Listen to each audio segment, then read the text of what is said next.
Our next subject, Holmes said, is Catherine Blythe. Let us hope we are not too late.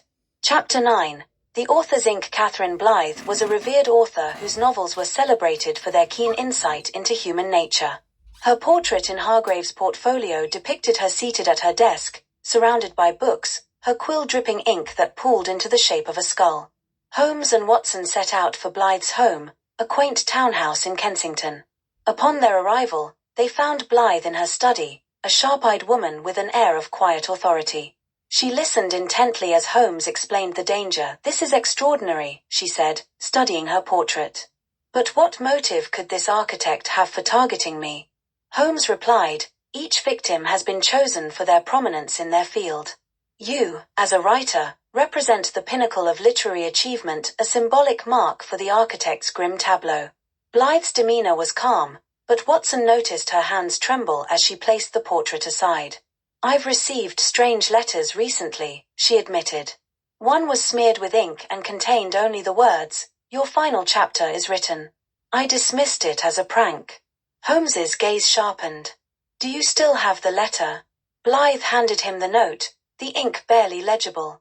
Holmes sniffed the paper, detecting a faint chemical odor. "This ink is laced with arsenic," he declared. "Had you handled it for long, it could have absorbed through your skin." Watson looked alarmed. "It's a miracle you weren't poisoned outright." Holmes insisted they search the house for further threats. In Blythe's writing room, they discovered her inkwell had been tampered with. Holmes carefully analyzed the liquid and confirmed it was poisoned. "We are dealing with someone who understands the nuances of their victims' professions," he said grimly. "This is not a mere murderer but an artist of death." That evening, as Blythe prepared to retire, Holmes and Watson remained vigilant. Blythe, despite her composed exterior, seemed unsettled. She stayed in her study, attempting to write, but the tension in the air was palpable. Suddenly, a faint scraping sound came from the window. Holmes sprang into action, flinging open the curtains to reveal a masked intruder attempting to enter.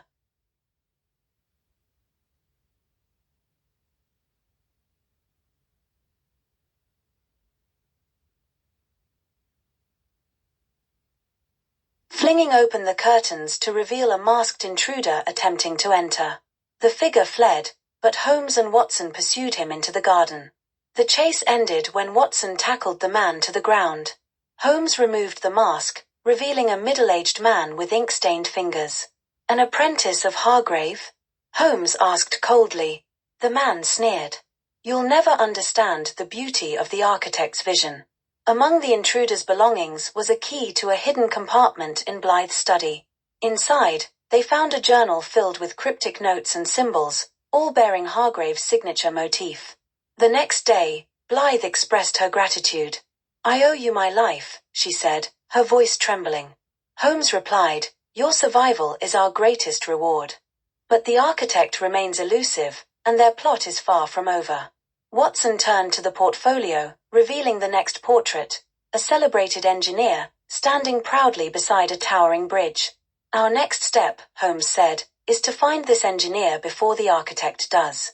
Chapter 10. The engineer's fall. James Norwood, a renowned civil engineer, was the next target. His portrait depicted him standing proudly in front of a bridge he had designed, with faint cracks forming in the structure behind him. The image's ominous tone left no doubt that the architect's designs for Norwood would involve his engineering achievements. Holmes and Watson tracked Norwood to a construction site along the Thames. They found him surveying progress on a new suspension bridge. A man in his early 40s with a robust build, Norwood exuded confidence but listened carefully as Holmes explained the threat. "This is preposterous," Norwood said. "Why would anyone want to kill me? My work is to build, not destroy." "The architect thrives on irony," Holmes replied. "Your structures symbolize ingenuity and progress, and the killer seeks to subvert that, turning them into tools of destruction." Holmes began investigating the site, his keen eyes scanning the machinery, scaffolding, and workers. He noted tension among the crew, particularly a foreman who avoided eye contact. "Tell me," Holmes asked Norwood, "have there been any unusual incidents here recently?" Norwood frowned. "Yes. 2 nights ago, someone sabotaged the winch for lifting steel beams."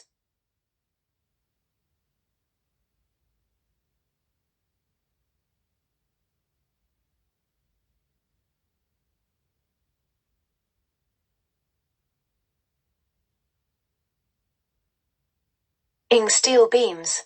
Fortunately, we caught it in time. I assumed it was industrial sabotage. It was no mere accident, Holmes said.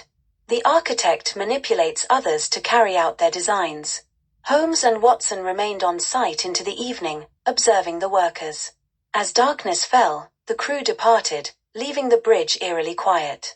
Holmes noticed a figure moving near the scaffolding, tools in hand. Watson stayed with Norwood while Holmes approached the figure silently. He saw the man tampering with the support cables of the bridge. Holmes confronted him, and the saboteur turned, wielding a crowbar. A tense struggle ensued, with Holmes narrowly dodging the man's swings. Watson and Norwood arrived in time to help subdue the attacker. Holmes examined the man's tools, finding markings that matched the Compass and Vines insignia.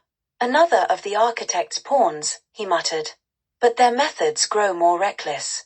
The following morning, Norwood inspected the damaged cables and expressed his gratitude. I was blind to the danger, but you saw it clearly. Thank you, Mr. Holmes. Holmes replied, your safety is only part of the solution. The architect remains at large, and their endgame is near.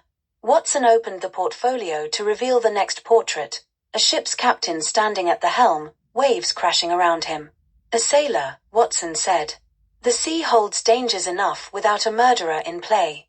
Holmes's expression darkened. The architect's stage is vast, but we must anticipate their every move.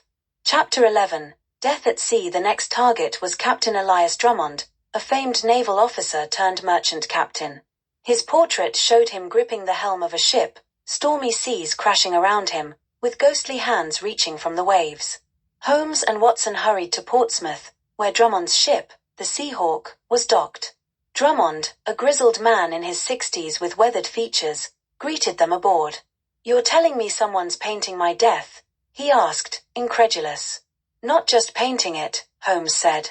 Enacting it. The architect's work is methodical and symbolic. Your ship or your command will likely be used against you. Holmes insisted on inspecting the ship. He noted frayed ropes, a damaged lifeboat, and an unusual odor near the gunpowder store.